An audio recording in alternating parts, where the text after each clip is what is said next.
Alhamdulillah, hanya sebab nikmat-nikmat Allah sehingga pada siang hari ini kita bisa berkumpul melaksanakan kewajiban-kewajiban kita.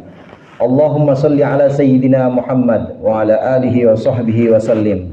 Dengan ungkapan ini mudah-mudahan Allah senantiasa melimpahkan salawat dan salamnya kepada junjungan kita baginda Nabi Muhammad sallallahu alaihi wasallam beserta para keluarganya, para sahabat-sahabatnya dan juga pengikut-pengikutnya yang insya Allah kita termasuk di dalamnya.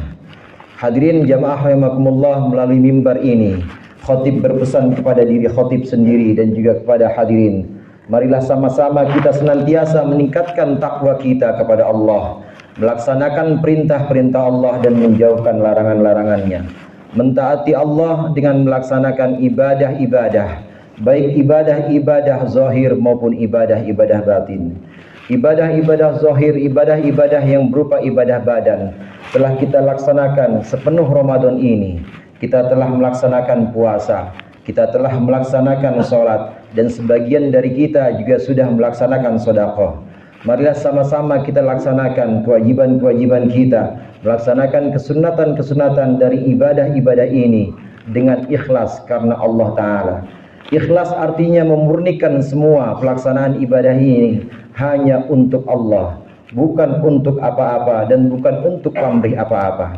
Ikhlas inilah yang ingin dicapai agar benar-benar kita dalam sholat kita ini murni hanya karena Allah, dalam puasa kita murni karena Allah, dalam sedekah kita juga murni karena Allah. Hadirin jamaah rahimakumullah, setiap ibadah memiliki tujuan-tujuan khusus. Seperti sholat misalnya, tujuannya adalah untuk mencegah kita agar kita tercegah dari perbuatan keji dan mungkar, dan juga sebagai pembentuk kehambaan kita kepada Allah agar jiwa kita terbentuk menjadi hamba-hamba yang selalu tunduk kepada Allah baik di dalam sholat maupun di luar sholat. Demikian juga puasa memiliki tujuan khusus. Di antaranya adalah supaya kita bisa merasakan penderitaan orang-orang lapar, penderitaan orang-orang miskin, dan juga supaya kita bisa merasakan, supaya kita bisa yakin betapa kita sangat membutuhkan makanan, betapa kita sangat bahagia apabila kita mendapatkan makanan, dan ini semua nikmat Allah. Ini tujuan khusus dari puasa dan sholat. Demikian juga tujuan khusus dari sedekah misalnya. Sedekah adalah bertujuan untuk menghilangkan sifat kikir, menghilangkan sifat pelit yang pada dasarnya dimiliki oleh setiap orang, agar setiap orang ikut berbagi kepada orang lain. Tujuan-tujuan khusus dalam tiap ibadah ini adalah tujuan yang dimiliki oleh setiap ibadah dan akan tercipta apabila seseorang melaksanakan hanya ikhlas karena Allah. Namun di balik tujuan-tujuan khusus ini, setiap ibadah memiliki tujuan-tujuan umum. Seluruh ibadah-ibadah yang kita lakukan, baik ibadah-ibadah yang tadi sudah disebutkan, ibadah badan maupun ibadah-ibadah batin atau ibadah-ibadah hati, maka tujuannya adalah untuk membentuk kita menjadi orang-orang yang muttaqin. Hadirin jamaah rahimakumullah, seorang yang beriman, tingkatannya atau derajatnya ini dibagi menjadi tiga. Yang pertama, ada orang mukmin yang disebut sebagai mukmin yang zalim.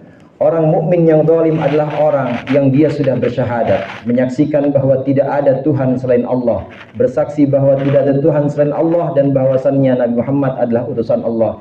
Namun dia masih maksiat, dia masih meninggalkan kewajiban-kewajiban, masih melaksanakan larangan-larangan, maka dia adalah seorang mukmin dan dia tetap disebut sebagai orang Islam.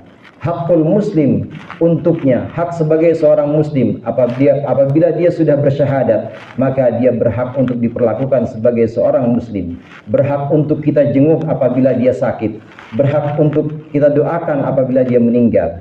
Ini adalah derajat mukmin yang pertama yang paling rendah, yaitu orang beriman yang dengan kapasitas muslim, orang beriman dengan kapasitas kezaliman, dia masih zalim dan masih menganiaya dirinya karena tidak melaksanakan perintah-perintah Allah dan banyak larangan-larangan Allah yang dia lakukan.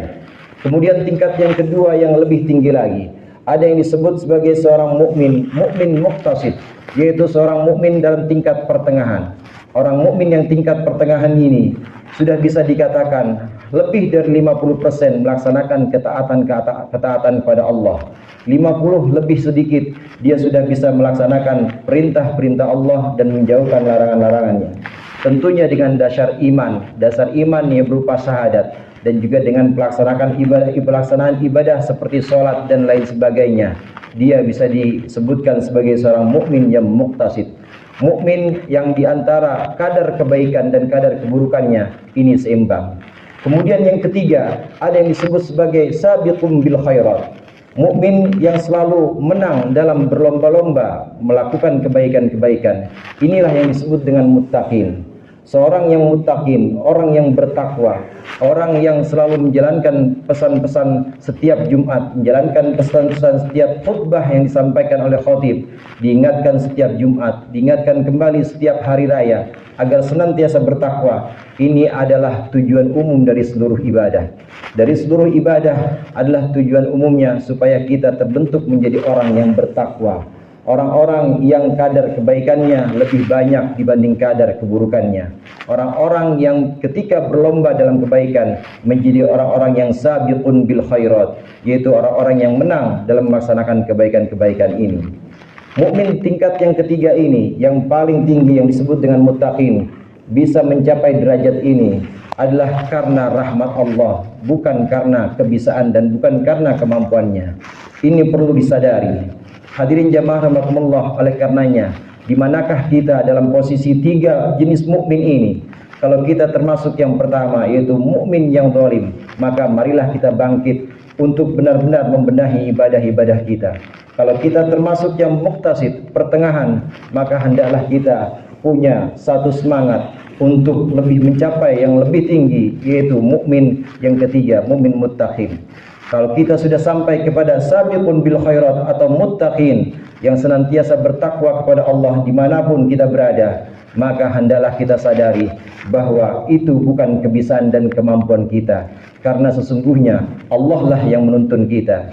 Ini penting sekali supaya salah satu di antara orang yang sudah sampai derajat muttaqin ini tidak merasa bahwa dia paling hebat, tidak merasa bahwa dia paling unggul mencapai derajat yang lebih tinggi. Hadirin jamaah rahimakumullah, tiga tingkatan orang mukmin ini memang tujuan akhirnya adalah muttaqin. Ini adalah tujuan dari seluruh ibadah agar kita menjadi orang-orang yang bertakwa. Takwa itu terdiri dari 4 huruf, yaitu ta, qaf, waw, dan ya, yang berarti mempunyai ciri. Orang yang muttaqin mempunyai ciri tawadhu. Kemudian orang yang muttaqin mempunyai ciri qanaah. Orang yang muttaqin mempunyai ciri wara' atau wirai, menjauhi larangan-larangan Allah. Dan orang muttaqin mempunyai ciri dengan ya, yaitu yakinnya kepada Allah Subhanahu wa taala. Apabila seseorang sudah mencapai derajat muttaqin, maka dia akan memiliki sifat takwa ini, tawadhu, qanaah, wara', dan juga yakin kepada Allah Subhanahu wa taala. A'udzu billahi minasyaitonir rajim. Bismillahirrahmanirrahim. Tsumma awrathna al-kitaba alladhina istafaina min ibadina faminhum zalimun li nafsihi wa minhum muqtasid wa minhum sabiqun bil khairati biiznillah. Dzalika huwal fadlul kabir. Dan kemudian kami wariskan Al-Quran kepada orang-orang yang kami pilih dari hamba-hamba kami. Maka sebagian dari mereka ada yang menganiaya dirinya sendiri, sebagian dari mereka ada yang berada pada tingkat pertengahan, sebagian dari mereka ada yang unggul dalam kebaikan. Itu hanya dengan izin dan hanya dengan kehendak Allah, karena sesungguhnya itu adalah keutamaan Allah yang besar. Barakallahu